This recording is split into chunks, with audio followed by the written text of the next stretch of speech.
நினைத்துக் கொள்கிறேன்.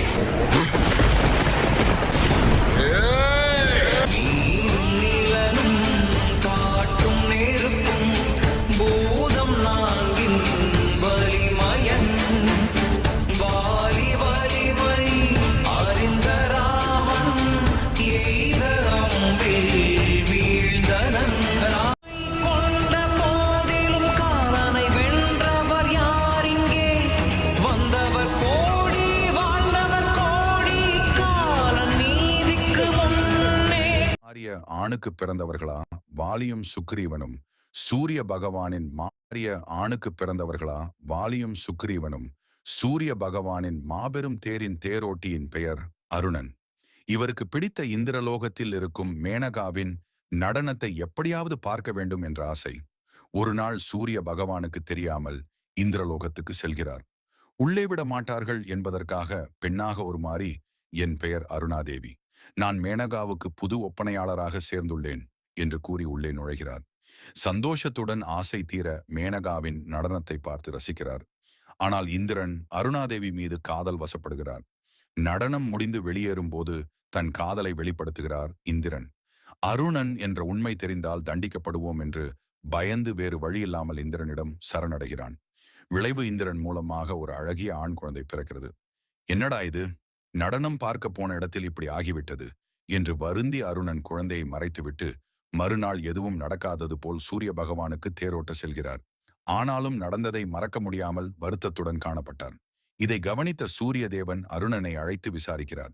சூரிய பகவானிடம் உண்மையை மறைக்க முடியாது என்பதால் நடந்ததை சொல்கிறார். சூரிய தேவன் நல்ல வழியை சொல்வார் என்று பார்த்தால் என்ன அருணாதேவி என்று நீ ஒரு பெண் ரூபத்தில் போனதும் இந்திரனே மயங்கிவிட்டான். அப்படி என்ன உருவத்தில் போனாய் என்று கேட்க சூரிய தேவன் கேட்கிறாரே என்று நம்பி உருமாற உடனே அவள் அழகில் மயங்கி சூரிய தேவன் காதல் வசம் கொள்கிறார். இதனால் சில நேரத்திலேயே அருணனுக்கு இன்னொரு ஆண் குழந்தை பிறக்கிறது. சோகத்தின் உச்சிக்கே செல்கிறார் அருணன். இப்படி 2 பேரும் 2 குழந்தையை கொடுத்து விட்டீர்களே, இனி நான் இவர்களை எப்படி வளர்ப்பேன் என்று ஆழ ஆரம்பிக்கிறார். அவரை சமாதானம் படுத்தி சூரிய தேவன் ஒரு உபாயம் சொல்கிறார். கிஷ்கிந்தை ஆட்சி செய்து வரும் ஒரு வானர அரசன் என்னை நோக்கி பல ஆண்டுகளாக குழந்தை வரம் வேண்டி தவம் செய்து கொண்டிருக்கிறான். அவரிடம் இந்த 2 குழந்தைகளை வானரங்களாக மாற்றிக் கொடுத்தாள். அவர் வளர்த்துக் கொள்வார் என்கிறார். 2 பேருக்கும் அது சரி என்று பட்டதால் அதன்படியே கிஷ்கிந்தை ராஜாவிடம் ஒப்படைகிறார்கள். இப்படி ஒரு ஆண் தாயுக்கும் 2 வெவ்வேறு தந்தைகளுக்கும் பிறந்த இந்த 2 குழந்தைகள் தான் வாலியும் சுக்ரீவனும். பெண்ணாக மாறிய ஆண் புலவர்கள் 2 பேர். ஒருத்தருக்கு கண்ணு தெரியாது, ஒருத்தருக்கு காலு கிடையாது. சரி, இந்த கண்ணு தெரியாதவர் என்ன பண்ணுவாரு, கால் இல்லாதவரை தோல்ல தூக்கிட்டு இப்படி ஊரா போவாங்க. போகும்போது மாறி மாறி ஒருத்தருக்கு ஒருத்தர் பாட்டு பாடிப்பாங்க. அப்படித்தான் ஒரு நாள் முக்காலை கையேந்தி மூவி 2 போகையிலே இக்காலை 5 தலை நாகம் அழுந்த கடித்ததுவே.